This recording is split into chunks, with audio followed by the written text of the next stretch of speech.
Hello, everybody, and welcome to this week's episode of Analysing Anfield, your tactics and analytics podcast, courtesy of the Blood Red channel. I'm Josh Williams, back in the hot seat this week after a week away. Guy Clark, usual solid standing. Dave Hughes was there last week. He's back again this week. Dave, how's things, mate? Yeah, mate, fine. Just doing a reliable job in your absence. But good to have you back. I actually I sent Guy a message during the week, actually, because he referenced me as the AA Godfather, which I thought was nice. That's now written on my CV, actually. So, yeah, I was happy with that. But Liverpool have had a good week.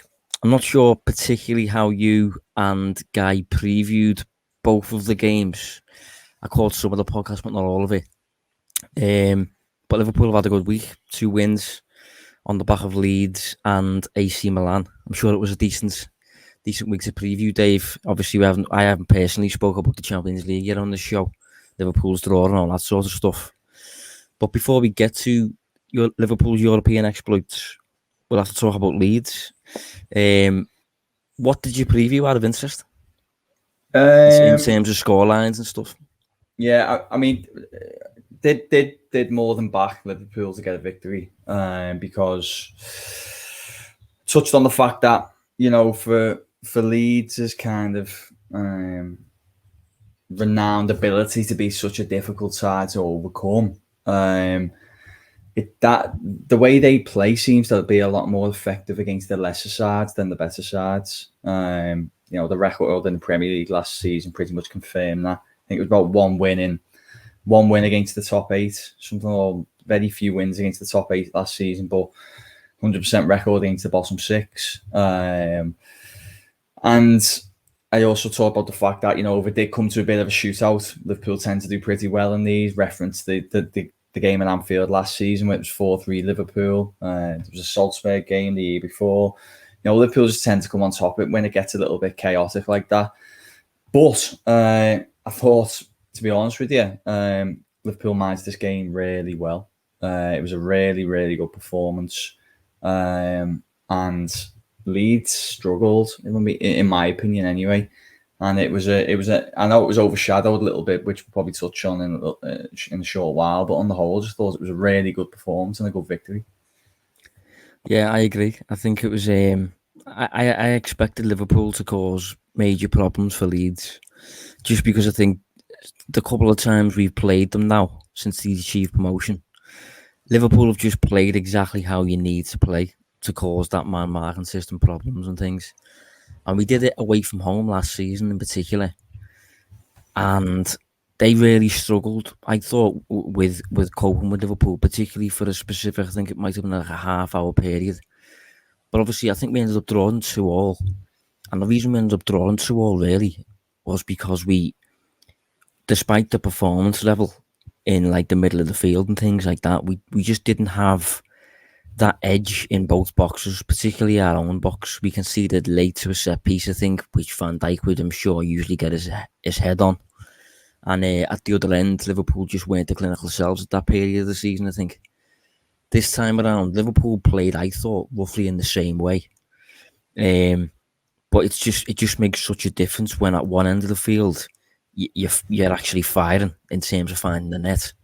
And at the other end of the field, you've just got that kind of just above average safety net when it comes to Van Dijk, Matip and Alisson, and just, blocking shots, making above average saves, getting in the way of opponents who seem to be clear through. Just that kind of, Liverpool's performances are always really, really strong, but when you've got that elite ability in defence and in attack, as I said, it just provides that additional bit of compensation when it comes to getting a result, I think. Yeah, I agree. I think that's the big flaw with the Leeds system is, you've already touched on the man mark and stuff, but individual versus individual, obviously Liverpool have a much better side, so do most of the top teams, which is why it becomes a little bit easier, I think, to win those battles and then obviously come out on top on the day. Maybe think of players like, what's a good example, Matip. Matip started the season really well, hasn't he? and his capacity to step out of the defence and carry the ball, it's just quite an easy way that you can penetrate through the lines there when you're facing that kind of setup. Thought he'd done it really well. In fact, whilst you're talking in a sec, I'll be interested to see where there's his progressive runs were in that game compared to, say, previous matches. But yeah, just I think it works so well, and Leeds did have some chances, but again, it goes back to what you were just saying there. They had a chance in, I think it was the first half, where Alisson kind of makes it look like a routine save from a shot inside the box. I can't remember who took the shot, but it was from a decent location, really. And I think maybe you've got an Adrian in there. It could be a little bit tougher. Could potentially lead to a goal. Goal change games, of course, but Alisson pulls off a decent save. And they're just the small details that I think Liverpool were missing in big periods last season. When Van Dijk was out, when Alisson was out. But they have it now. Yeah, I mean, in each game Liverpool have played against Leeds, but particularly at Ellen Road now twice, they have just shown that when you're facing a man marking system, obviously they take up a man marking type defence, which is quite unique really in the modern day. Liverpool are the opposite. Liverpool are a zonal defensive system, and I'm not talking from set pieces here. I'm talking just an open play in general. Very few sides now at the top of the game execute a man marking side all over the pitch. Atalanta comes to mind, Leeds. I'm sure there's a few others, but not too many come to mind really. And obviously Liverpool wiped the floor with Atalanta last season away from home, and they've kind of done it again with Leeds. And it's just about, because of this man marking scheme, Klopp seems to allow his players more positional freedom than usual, really, just to kind of interchange to the extent that Leeds just become so disorganised, who's picking up who and things like that. And that's where, as you say, Matip comes in, because his ability to step in and almost, if he's the free player, rather than being the kind of basic and limited player on the ball who's just going to be free on the ball but just going to pass it sideways, he's going to be predictable on the ball. Matip, instead, when he's the free player, he will commit one of his opponents by just driving forward and forward and forward as far as you will allow him until he gets pressurised. And then by him getting pressurised, because of Leeds' man marking scheme, that usually results in one of our players then getting free. So for Matip to get pressed, a player might have to leave Salah, for example, and then you can give the ball to Salah. So Matip's just really good at enticing opponents basically into pressing. And if you look at his progressive carries, Dave, it was highlighted by a few people, I think, after the game on Twitter, but over the course of the 90 minutes, he completed 13 progressive carries. Liverpool's second best was on 8. And in terms of the progressive distance that he covered in yards, he covered 350 yards, which again is very high compared to the second best player, which again is Mane, on 158 yards. So Matip on his own covered more distance progressively with the ball at his feet than any other Liverpool player on the pitch, to the extent that his amount was double the second best player. And as you say, he's had a great start of the season. I thought he was great against Milan, particularly on the ball though. Very, very underrated centre-back, I think, Dave. Yeah, well, I think he's highly rated when he's available. It just goes back to that thing when he's not. But I mean, particularly in other circles though, outside Liverpool, he doesn't seem to get talked up at all. And you see these combined 11s and things like that. And Matip's he's just never talked about it, in my opinion. Like, I mean, might be different in Liverpool's fan base, but I think beyond that, I'm not sure what Everton's fan base, for example, thinks of him and things, but I always think he's not talked about enough as a real top centre-back, and one that we got for free as well. Yeah. I've just quickly had a look, by the way. I assume you were using FB's numbers there, so I'll just have a look, just see what Y-Scout had, because I think you can get a quicker overview of the last time he was so kind of penetrative with those runs. And I think the last time he made more than what he made against Leeds was against Everton in June 20. Now, obviously, he's missed a few games in that time, but you're looking over 12 months since he was able to kind of exploit the team as much as he did there. But yeah, going back to the original point, that just he's kind of perfect in that situation because he does create so many openings. And I think there was, if you look at the way United have kind of disposed of Leeds a couple of times, really, obviously started this season and last season, they were using more players like, deeper line midfielders. I remember McTominay, especially last year, having a bit of a field day, making runs from deep. So that's the vulnerability with Leeds. And I just thought Liverpool exposed it really well. And it could have on paper been a really tricky game. The atmosphere was really good, wasn't it, at the start? But it was just well managed by Liverpool and really good results.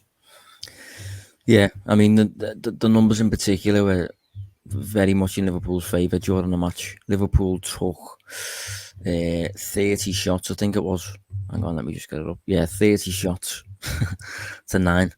That is a serious amount, 30 shots. For a bit of perspective on that, I think I double-checked. The last time Liverpool took that amount was, funnily enough, against Manchester United. But it was at Anfield. And I think it was when Shaqiri scored the late 2 and Liverpool won 3-1. Yeah, was that just before Mourinho got sacked? Yeah, I think it was. Yeah, I remember that game. Yeah. But in terms of, but obviously a big difference between those two games, and I've just mentioned, is this one was away from home. So since Klopp took charge, I think it is, that's the most shots Liverpool have ever had under Klopp away from home. Which I think just, captures the dominance that we witnessed of Liverpool on the day. And obviously we found on it 3 times. Could have been more. And it certainly could have been more, Dave, for one player in particular. Sadio Mane took 10 shots himself. So a third of Liverpool's total shots came through Mane. And obviously in typical Sadio Mane form, I think for the past year, he scored with his 10th. But yeah, it was, I suppose there's 2 ways of looking at it, isn't it? A player taking 10 shots, never a bad thing, is it? No, without doubt. When you know that someone is an elite finisher, okay, it didn't seem it on the day, but the age-old thing, getting into really good positions, being dangerous. I think if you go back and watch the game and look at things like his movements, Leeds just couldn't handle it. He looks so sharp at the moment. If some of the finish was a little bit unlucky as well, to be honest. I think on another day he gets potentially 2 or 3 there. But he does look really sharp this year, and one of those players that seems to be benefiting from a break, and you're probably going to see the best version of him again. Obviously, we all know, because it's been kind of splattered everywhere, that he's had the most shots in the Premier League so far this season, and it's not really a surprise, to be honest. Yeah, so far he's had 23. That is 6 more than second placed Michael Antonio, and Salah in 3rd place on 15, Bruno in 4th place on 14. So, Mane on 23. So if he continues like that, he's probably going to end up with a fair amount of goals this season. I think he's maybe benefiting from the triangles that Liverpool seems to be using, particularly on the right side of the pitch. Seems to be attracting players over there, Trent and Salah and things. And then once the ball kind of gets switched to the opposite flank or inside the box really quickly, Mane's there to capitalise like he did the other week when the ball was switched to Harvey Elliott. Harvey Elliott played to Trent. I think it was against Burnley. Trent played one over the corner, and Mane scored with kind of a half volley type thing. Just a little bit on that Leeds thing as well, in terms of progressive carries and stuff. I've just looked back at the last time Liverpool played at Elton Road. It was 1-1, not 2-2. But Ozan Kabak, for example, finished 3rd on that day for progressive carries with 5. And he also attempted 5 dribbles. Now, I highly doubt in any of the other games that Liverpool played, Kabak posted numbers like that. And I think, again, it's just highlights a very specific ploy, very specific tactic that Liverpool seem to use whenever they play Leeds and whenever they play this man marking scheme, basically. But yeah, another player that got highlighted on the day was Thiago, Dave. He has come into the fray a little bit more lately. Obviously played some minutes against AC Milan and started against Leeds. But again, another little ploy against Leeds. Klopp seems to play players who are basically good dribblers and good 1v1 and things like that. And Thiago was obviously that. Yeah, you kind of think Leeds, high octane, pressing side, get in your face type thing. So you really want someone who's calm and composed on the ball, quite press resistant, can get himself out of trouble. And Thiago is that person, isn't he, really? And then when you throw in the fact he's then got the ability to play these really good passes, passes that we don't always see even from, watching the game on the TV. He seems just to have an eye for it. And that is just such an underrated talent because, if you've ever played football, the picture is so much more complex and difficult when you're actually out there playing, involved in the game. But he just sees these things that are just, really acute passes. And I think it was maybe a good opportunity for them to silence the doubters a little bit that game, because he was getting written off again. I don't know if you saw it, Josh, you were away last week, but not everywhere, but just sometimes I was scrolling through the timeline on social media, then there was a few pieces popping up again, kind of writing them off when he hadn't really played. And I think people were looking into the fact that he hadn't played as a sign of his lack of success, really, as if he couldn't get into the team. But I just don't think the natural window of opportunity had come yet, had it? We've still only a couple of games into the season, and then obviously this was a good opportunity for him to come back into the side, and he done well. And if people only want to analyse these midfielders on assists, he got one of them. Yeah, he did. I mean, so far this season, again, it is early days, but he does look like a lot less of a problem, basically. I wouldn't say he was ever really much of an issue anyway. But obviously last season he had some issues when it comes to fouling. I don't think he's been anywhere near that level so far. Last season he was committing, I'm just looking at his numbers now. Last season, in fact, funny enough, out of all the games he played last season, the game he committed the most fouls in was against Leeds away. 5 in that game. I'll check in a sec how many he committed in this game this season. But it was nowhere near 5, I'm pretty sure in saying that. I've just checked Kabak's numbers as well, just going back to what I've just referenced in terms of his progressive carries. And his number of 5 against Leeds last season was bettered only twice all season by him, and that's including his Bundesliga time. Sorry, bettered only once. That was against Werder Bremen for Schalke. So yeah, it certainly these little effective ploys, Dave, that seem to be particularly useful when you're playing Leeds.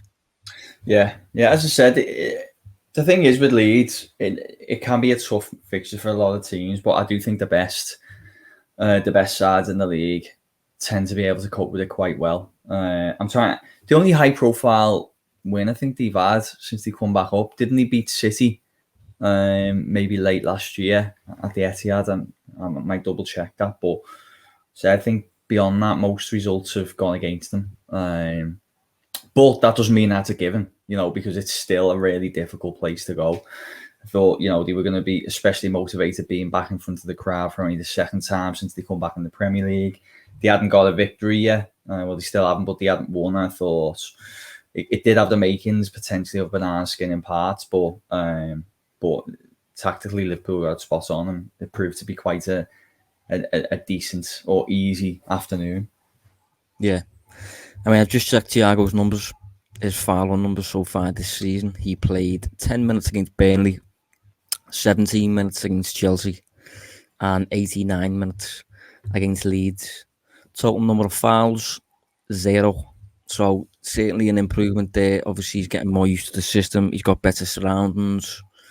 And that was what we expected. He's that type of player. Certain players can just come in, and regardless of the system, they can shine a little bit. I suppose Thiago was a bit more reliance on teammates around to prevent some of the platforms to thrive. I think Fabinho's a little bit like that. Nothing wrong with that. And I think Liverpool are now able to give him that because of the fitness availability of certain players in the squad and things and all that sort of stuff. But one thing we have to touch on, Dave, one major negative, Harvey Elliott. I was gutted for him, I'll be honest. Really, really sad move, that one, for him to be out for. I mean, we don't know how long it's going to be. supposedly a dislocated ankle that he's already had surgery on. But really disappointing day for a player who was really making waves. Yeah, kind of touched. I think me and Guy actually touched a bit on that Elliott last week because there was murmurs of him picking up I think he picked up a knock on international duty and come home early. Obviously, at that stage, we were pretty sure it was going to be nothing serious, but it gave us an opportunity really just to talk about his impact on the team so far. And I think at the start of the season, if you would have pointed out if we just put the sadness for the player to one side, just look at it from a Liverpool point of view, if you would have been talking about the blow, losing Harvey Elliott to the starting 11 so soon, like basically in the infancy of his Anfield career, you'd be a little bit surprised. But only 4 games in, you have to say it is a huge blow, because I think he's just completely kind of, I wouldn't say he's transformed whatsoever, because the right side is already a very good flank with Trent and Salah out there, but he's definitely evolved the threat out there. He's basically taking it from maybe 2-pronged to like a dangerous 3-pronged attack. And you mentioned before about Mane getting a lot more efforts, benefiting almost from being on that opposite side. And I think he's been a factor in that.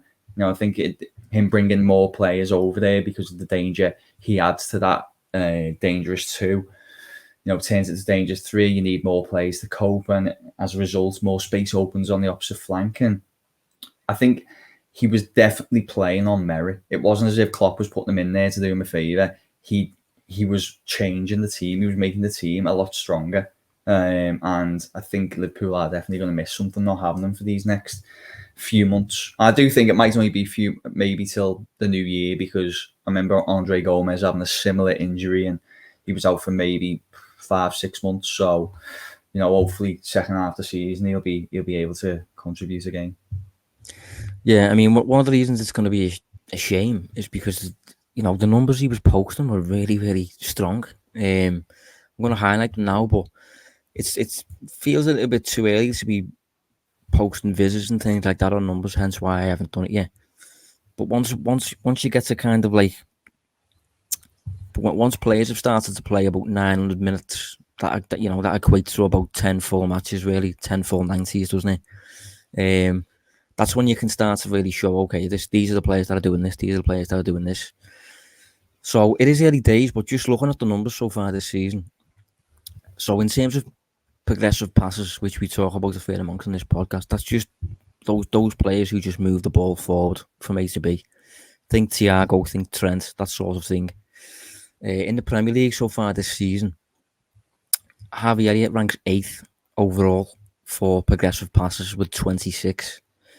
Now, one of the most interesting things about that is a lot of the players above him are defenders.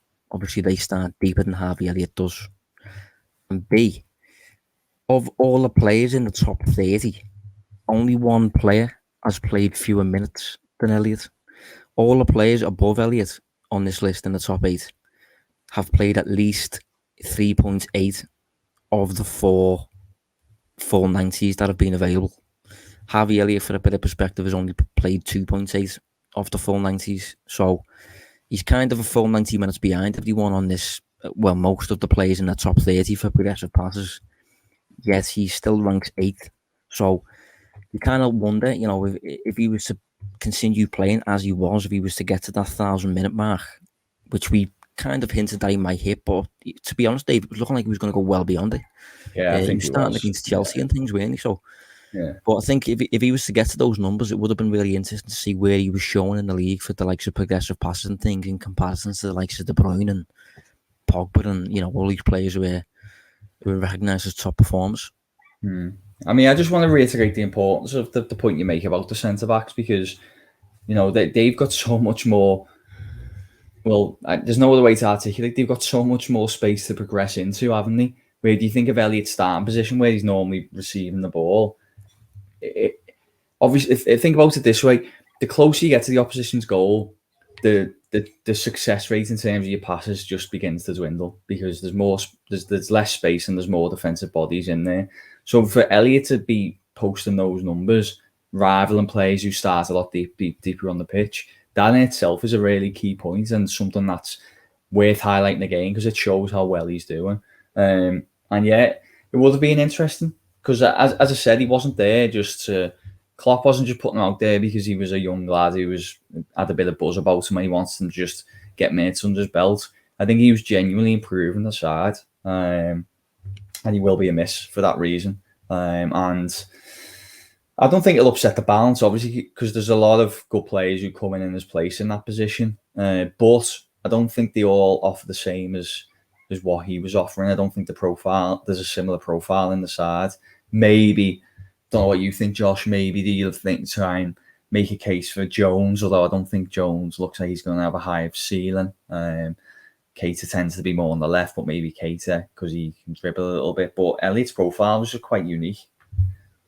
Yeah, it was. I mean, I've said before, he kind of does fit that Shaqiri type mold, but while also offering much more defensive activity than Shaqiri, and while also being more suited, in my opinion, to a midfield role. Whereas with Shaqiri in midfield, in a sense of playing as an 8, you just felt a little bit like it was a bit of a risk with Elliott. Felt like a risk early on because of his age and stuff, but very quickly he showed that it was not a problem by any means. Just looking at those 8 players above him, 7 players above him, for progressive passes. Touching on what you've just said there, being deeper players benefiting from progressive passes a little bit easier than players who are playing higher up, like the likes of Elliott. I'll just list them. So you got Luke Ayling, João Cancelo, Paul Pogba, Alexander-Arnold, Ruben Diaz, Ruben Neves, and Pablo Fornals. Now, out of all of those players, I suppose you've kind of only got Pablo Fornals and possibly Pogba, who play higher up the field than Elliott does. A lot of them that I've just listed are fullbacks or centre-backs. So, again, it just captures what he was doing, and it's a big shame that he's going to miss a few months now. Hopefully, he can get back for the business end of the season, but I think he's now... He is evidence why you don't just go and sign players immediately. He's evidence why you have to wait. You have to see what you've got. He saved Liverpool. I mean, if Liverpool was to go and buy that player, a player as good as him, who's also homegrown, by the way, how much is that costing, Dave? 40 million plus, that was 30 million plus or something like that. So he's the reason that Liverpool didn't really, he could be a reason at least why Liverpool didn't go and buy a Wijnaldum replacement or a Shaqiri replacement or whatever, because he was such a useful option. He was showing that before his injury. So, we wish him all the best. Hopefully he'll come back fighting, and look forward to seeing him on the pitch again. Yeah. But in terms of AC Milan, Dave, that is a proper 20-minute period. Yeah, it was. I mean, it's become a really familiar trend, hasn't it, with Liverpool games, especially European games, Champions League nights. That in the first, I mean, yesterday was on the whole a really good performance. I'm not taking that away, but just that first period just seems to blow. No matter who the opposition is, just seems to blow them away. It's like they can't adjust initially, and tails are up, fans are on side. I'm sure we'll touch on the shots in that period shortly, but I mean, I was doing. Go on.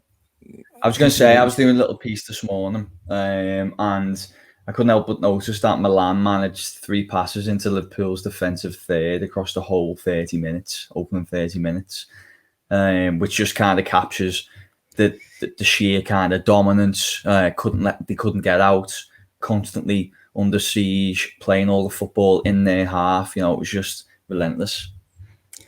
Yeah, I mean, you just touched on the shots there. I might as well say it now. Liverpool had 13 shots in the first 15 minutes. Now, I don't know about you, Dave. I don't know if I've seen that before. That's a ridiculous amount of shots to have. That's like a shot every minute and 10 seconds or something, isn't it? I mean, I'm not the best at maths with that sort of thing on the spot, but I don't think I've seen that before. No, that's a full 90 total. If you would have 13 shots on that, say we were looking at just the numbers afterwards, and there was 13 shots on the night, you probably would have said, sounds like a fairly decent Liverpool attacking performance there. But to have that in the first quarter of an hour is insane. frankly. Yeah, it is. But it was important to get a goal in that time, though, wasn't it? Because, as I said, it does. Teams tend to, as the elite sides that we're talking about, these Champions League teams, they do tend to weather the storm a little bit and just catch the breath after about half an hour. And I'm not sure if that's them finally adjusting or maybe Liverpool just having a breather. But I always think it's important in that period that the goals come, or at least one. Yeah, no, I agree. I think it goes back to that kind of age-old, almost cliche shout where when it comes to going to the likes of Anfield, specifically Gary Neville comes to mind when he says get through the first 20 minutes. And I think that used to be a kind of like a ploy of Ferguson's when Ferguson used to come with United. And I suppose this kind of epitomised that. It can be a storm almost for the first 20 minutes while the crowd are up and everyone's up for it and stuff. But just for a bit of perspective on that 13 shots. So last season, this is averages, but last season Liverpool finished top of the Premier League with an average of 15.8 shots on a per 90 basis, and only 6 teams averaged more than 13 on a per 90 basis. Everybody else averaged 13 or less. So I don't even know why I'm saying per 90. It's per match, really, isn't it? Because I'm talking team numbers here and the season's finished. So, say for example, Arsenal, they averaged 12 shots per match last season in the Premier League. Spurs, 11.6 shots per match. Leicester, 12.4 shots. Everton, 10.4 shots.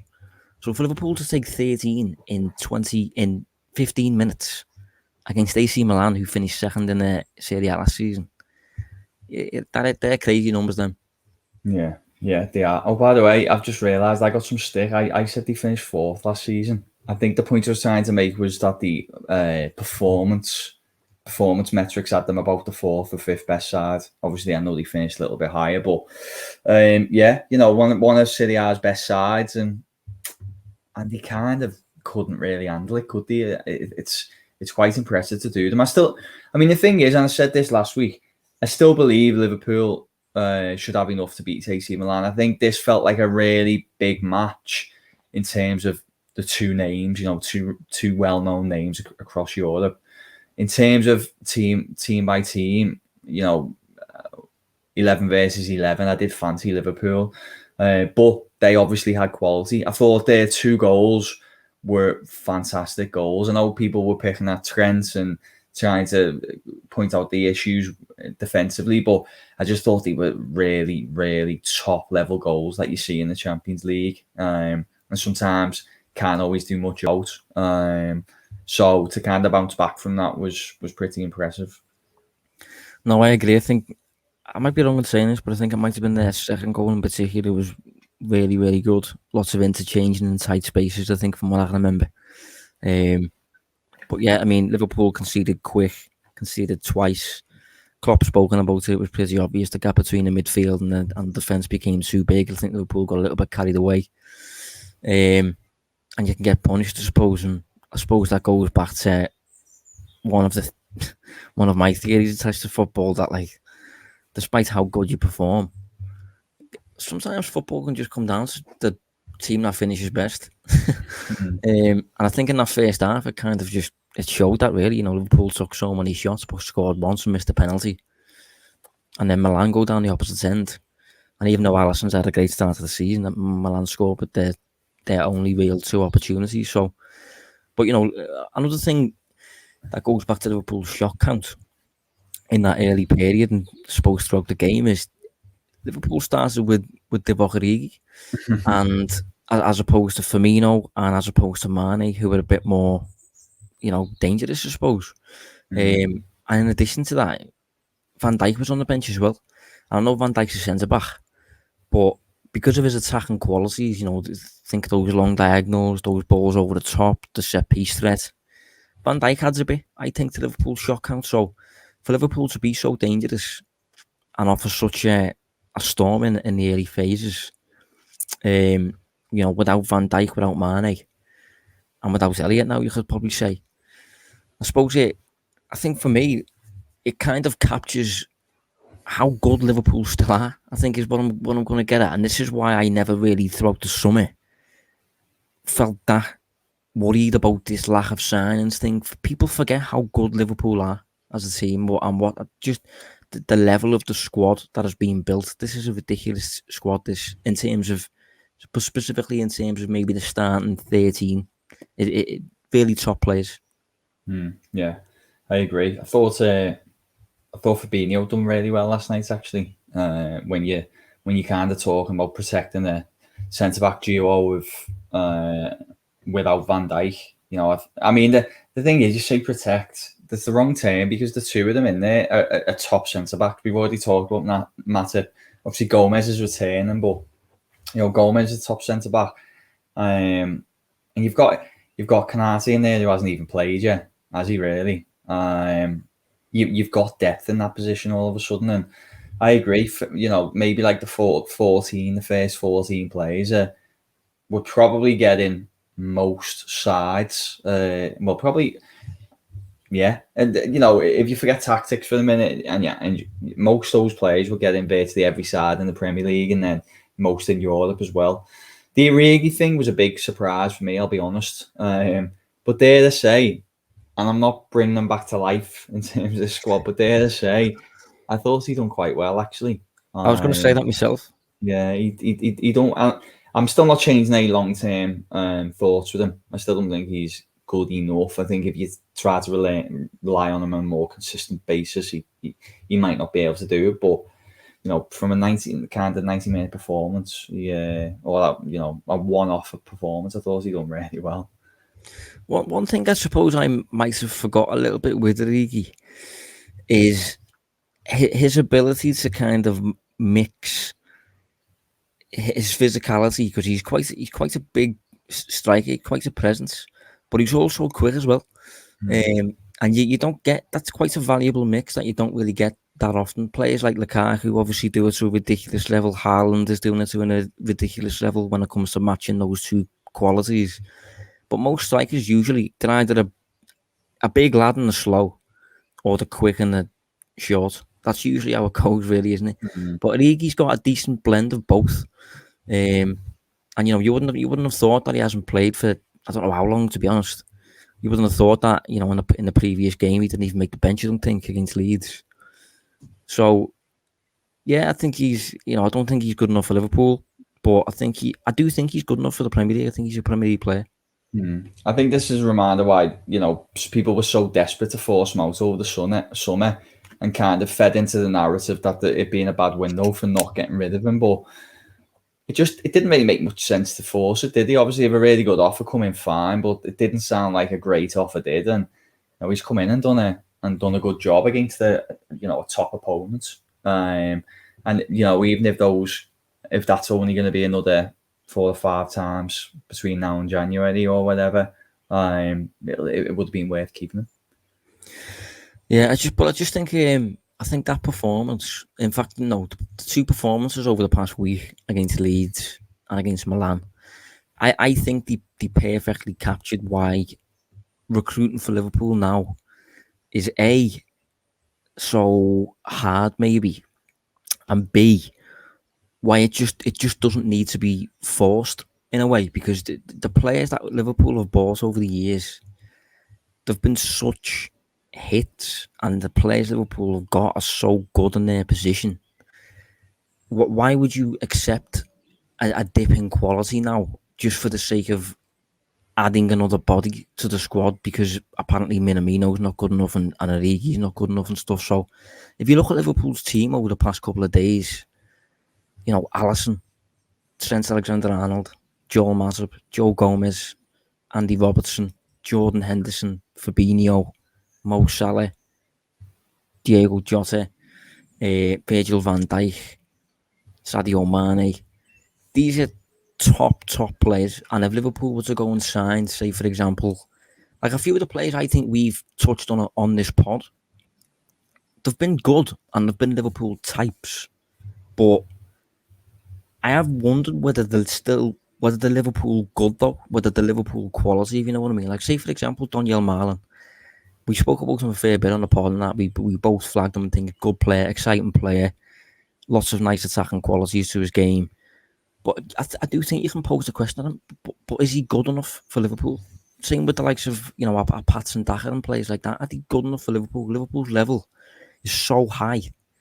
Liverpool should be in a position now, because of the strength of the squad, only add players, in my opinion, who are either ridiculous or going to be ridiculous. Like Thiago, for example. Already ridiculous. So fine, he can get added. Jota, going to be ridiculous. Kanate, going to be ridiculous. You see what I mean? I do. Yeah, I think the issue they have though is the premium come at a cost, don't they? And that model isn't really what Liverpool have been working on. No, in terms of paying, no, that's super. Your Mbappe monies and things, but then those kind of top 0.1% players attract that fee, unfortunately. So that, I guess maybe that's why Liverpool find themselves a little bit in a stalemate sometimes, or a bit of a middle ground. And that you're right, you don't want to make a load of sideways transfers. And what I mean by that is, things that don't improve, they just kind of bring in what you've already got. You don't want to make a lot of sideways transfers.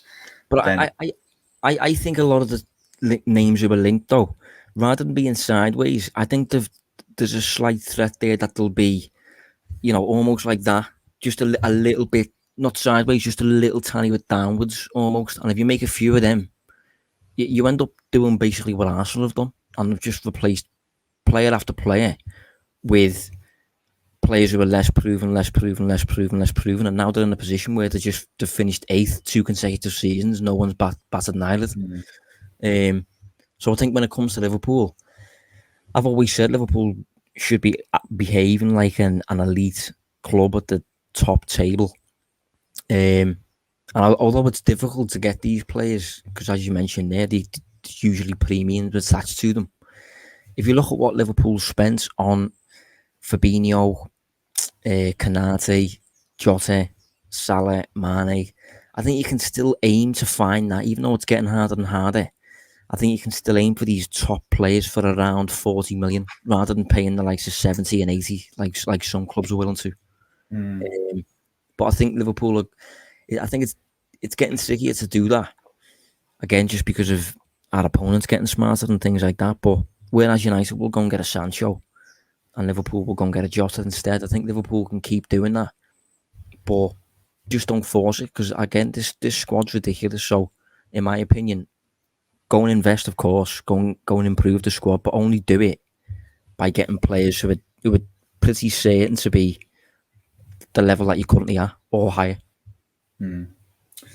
Yeah, I agree. I just think, again, it's just it feels so much harder now, because we've said it already, but other top teams seem to be recruiting quite well as well, and even when they're not, they spend a little bit more money. But I think you look back on the window now, and now we're settled into a few games, aren't we? We're 4 games in plus a Champions League game. I think people who might have been a little bit more vocal in the disapproval of what happened over the summer may be a little bit more settled now, mightn't they, and realising like this team is actually really good. With key players back, it's as good as it was 2 seasons ago. So maybe we didn't need to bring in X, Y, and Z straight away, and we're going to be okay for now. It'd be interesting, if anyone would own up to feeling like that at the moment, or if they're still looking ahead. Or looking back on the summer, thinking it was this disaster that it was painted at on deadline day.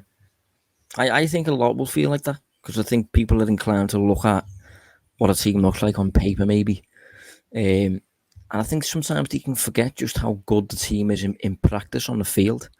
And when Liverpool are on the pitch and they've got the full 11 out, Jurgen Klopp on the touchline, 50,000 plus Liverpool fans in the stadium, it's a serious force to be reckoned with.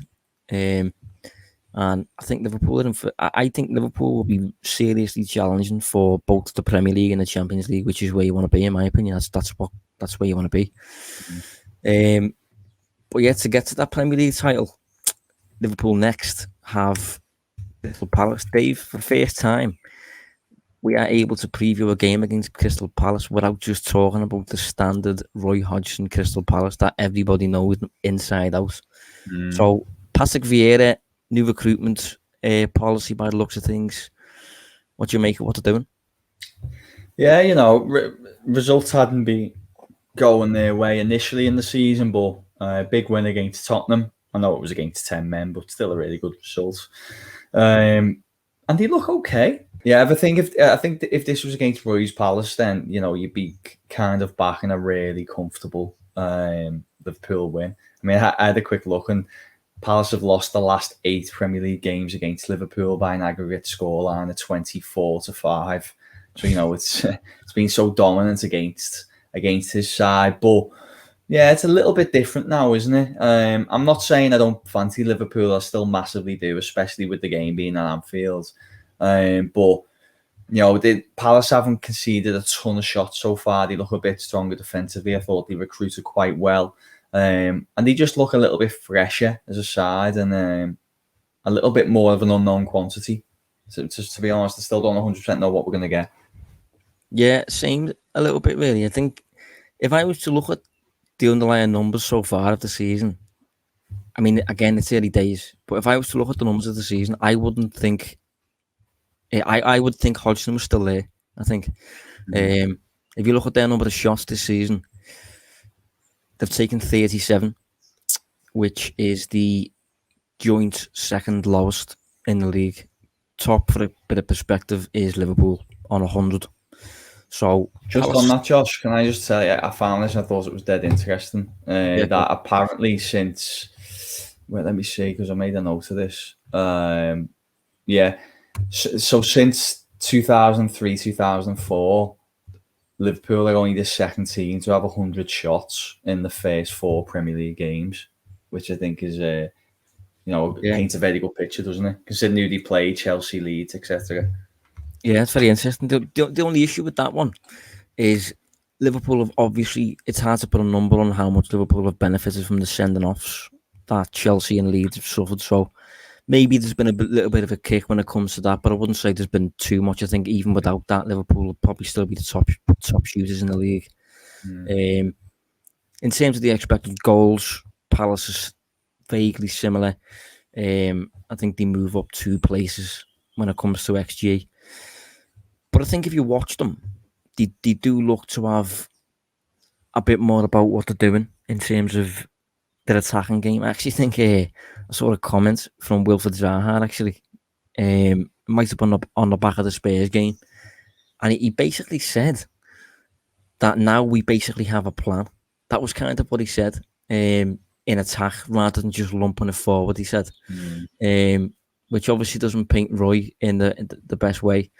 But as you say, defensively, again, similar to Hodgson, they do seem quite well drilled. They've got a few different players in there. Mark Way, he's come in, who we touched on recently from Chelsea, good centre back, and Anderson as well, who obviously captained Fulham last season while on loan. Good players, but I think Liverpool will probably be too strong for them. Dave, what do you think? Yeah, I think I have to agree with you. And what's kind of drifted under the radar, again, I'm not trying to be a stat man here, but it's just things that I think people are kind of overlooking. Is Liverpool have basically been, if you include the back end of last season, start of this, they've got the longest league unbeaten run in England's top 4 divisions, going 14 games without a loss. Now, I was quite surprised at that because you kind of recall that period where they seem to be getting beat every week.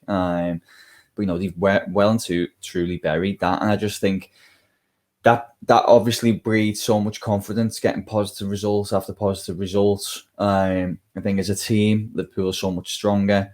They're clearly firing on all cylinders, creating a ton of chances, and I just think for that reason, I don't see how Palace stop Liverpool this weekend.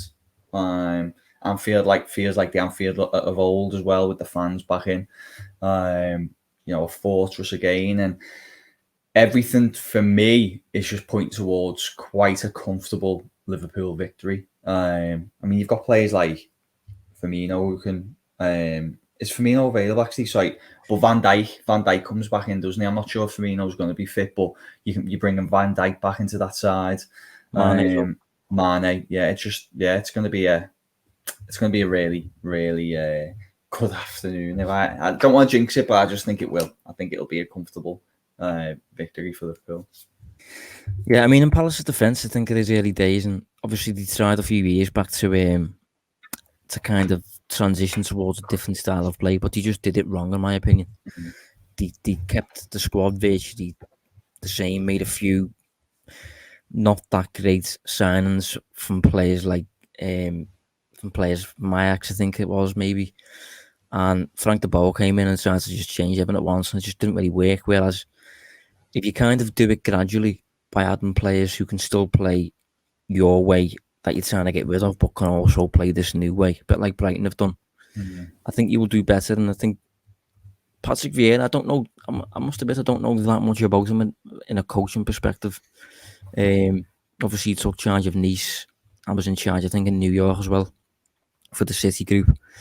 But I don't know specifically what his approach is in terms of, counter-attacking, possession-based football, counter-pressing and all this. I'm not really too sure what his identity is.